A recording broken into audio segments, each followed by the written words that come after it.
How to draw theatre in the round.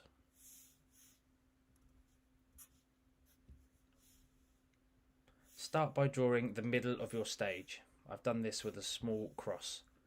My next step is to lay out some pointers that I'm going to use to help me draw a circle. These are just to guide me when I create my outside line, which is what I'm doing now.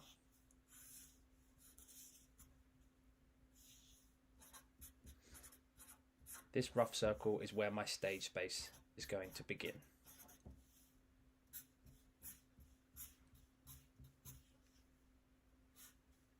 My next line is a centre line again, and I'm also, because this is in the round, doing a cross section across the stage so I can split it into 4 quadrants. Next step is to add where the audience will sit. So for this example, I'm having fire exits between the audience, so I've left gaps so they will be able to escape in the event of a fire.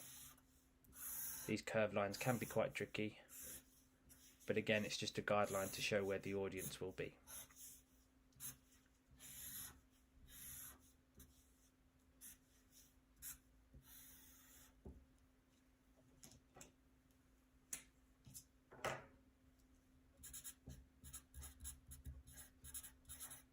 My next step is to just label where the audience are.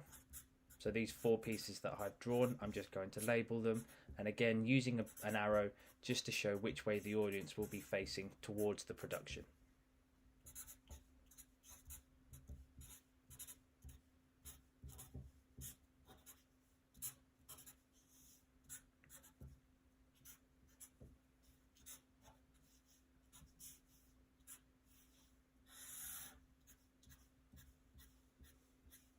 My next stage is to actually put some of the seats in, and I'm doing this again in the blue, and there is a gap between the front row of seats and the second row of seats to ensure that there is access for the second row of seats for people to be able to get to them.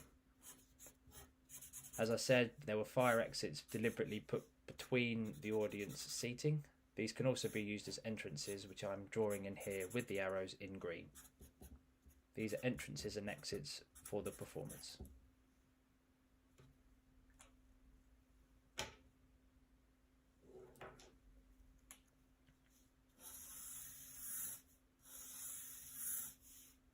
Now, using the red pen, I'm placing a stage shape on the initial stage space. This could be the set or a still deck platform. This is a piece of scenery that's going in.